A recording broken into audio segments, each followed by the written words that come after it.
नमस्कार दोस्तों। आज हम लोग सिंधु घाटी सभ्यता के शेष हिस्सों को देखेंगे। तो शेष हिस्सा में प्रशासन बचा हुआ था, उसकी लिपि बची हुई थी। तो इन दोनों तथ्यों को हम लोग आज देखते हैं। प्रशासन के संबंध में कोई निश्चित जानकारी प्राप्त नहीं है, यानी कि सिंधु घाटी सभ्यता की लिपि पढ़ी नहीं जा सकी है, जिसके कारण प्रशासन के संबंध में कोई विशेष जानकारी प्राप्त नहीं है। सारा तथ्य जो है सो अनुमान पर आधारित है और अनुमान के आधार पर विभिन्न विद्वानों ने विभिन्न तरह की राय व्यक्त किया। तो हम लोग देखते हैं सिंधु वासियों की राजनीतिक स्थिति के विषय में कोई विशेष जानकारी प्राप्त नहीं है, लेकिन एक निश्चित केंद्रीय प्रशासन रहा होगा। इसके बारे में विद्वानों का तर्क है कि चूंकि नगर योजना थी, यानी कि सिंधु घाटी सभ्यता की नगर योजना विकसित अवस्था में थी, एक तरह का प्लानिंग था। उसके बाद वहाँ पर जो है सो मानकीकृत बांट बंटवारा प्राप्त हुआ है। वहाँ पर से आपको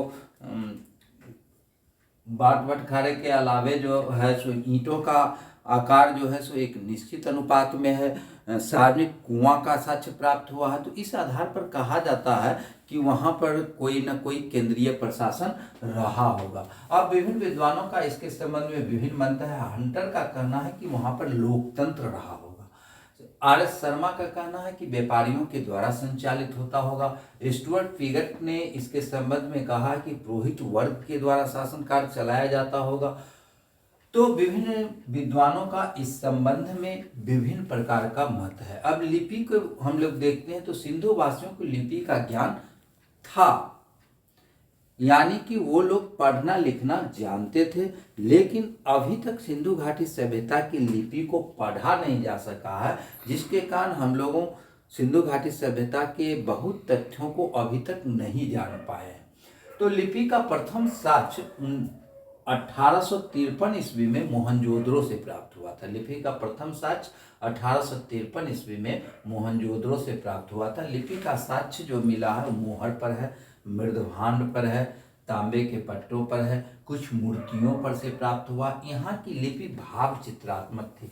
इस कथन को याद रखेंगे। लिपि कैसी थी तो भाव चित्रात्मक थी, यानी कि लिपि वहाँ का चित्रलिपि में था। लिपि की दिशा दाहिने से बाएं, बाएं से दाहिने दोनों मिला है, लेकिन अधिकांश लिपि दाहिने से बाईं ओर लिखी जाती थी। अब सिंधु घाटी सभ्यता के पतन के संबंध में भी अनेक विद्वानों का अनेक तरह का मत है।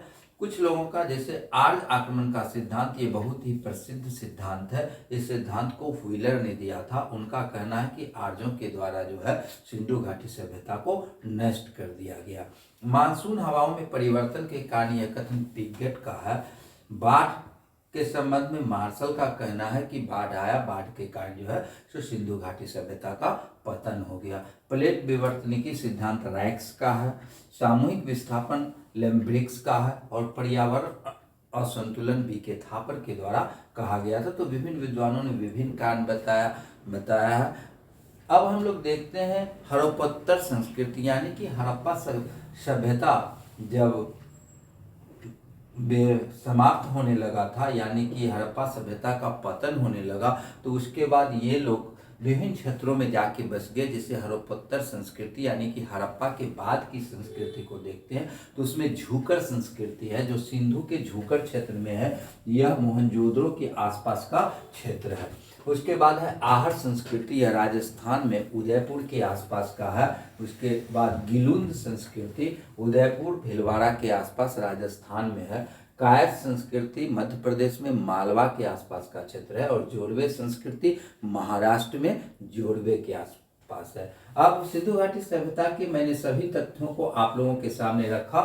कुछ अन्य महत्वपूर्ण तथ्य हैं जो सिंधु घाटी सभ्यता से प्राप्त हुए हैं। जैसे मोहनजोदड़ो से योग मुद्रा में प्राप्त पुरुष से प्राचीनतम योग की जानकारी मिलती है, यानी कि योग कला जो है सो सिंधु घाटी सभ्यता में प्रचलित था। इसकी जानकारी हम लोग को मिलती है। अब सिंधु निवासी धनुष बाण का प्रयोग करना जानते थे, यानी कि धनुष बाण का निर्माण सिंधु घाटी सभ्यता के लोगों के द्वारा किया जाता है। लोथल से आटा पीसने की पत्थर की चक्की के 2 पार्ट मिले। उसके बाद कालीबंगा से अस्तूरा का साक्ष्य मिला है, जिससे यह पता चलता है कि वो लोग हजामत का कार्य क्या करते थे, यानी कि दाढ़ी मूंछों को बनाया करते थे। चन्हूदरों से बैलगाड़ी तथा इक्का गाड़ी का साक्ष्य मिला है। कालीबंगा से लकड़ी की नाली मिली है। सभी जगह से नाली का साक्ष्य तो सिंधु घाटी सभ्यता में प्राप्त हुआ है, लेकिन लकड़ी का नाली जो है सो आपको कालीबंगा से मिला है। जन्हुदरों से अलंकृत हाथी का साक्ष्य मिला है, और बत्तख पक्षी को सिंधु प्रदेश में अत्यंत ही पवित्र समझा जाता था। तो आज हम लोगों ने सिंधु घाटी सभ्यता के विभिन्न तथ्यों को देखा। इस तरह सिंधु घाटी सभ्यता का पूरा पाठ समाप्त हो गया। अब हम लोग अगले दिन वैदिक संस्कृति को पढ़ेंगे, और वैदिक संस्कृति को भी विभिन्न पार्ट में यानी कि भाग में बांट के हम लोग पढ़ेंगे, क्योंकि वो भी बड़ा चैप्टर है। तो इसके बाद हम लोग वैदिक संस्कृति को रखेंगे, और सिंधु घाटी सभ्यता या हड़प्पा सभ्यता से महत्वपूर्ण जो क्वेश्चन आते हैं उस क्वेश्चन को भी हम आप लोगों के सामने रखने का प्रयास करेंगे, जो बार बार पूछे जाते हैं। तो इस दोनों को करने के बाद आपको किसी भी तरह का प्रश्न छूटने की संभावना नहीं रहेगी।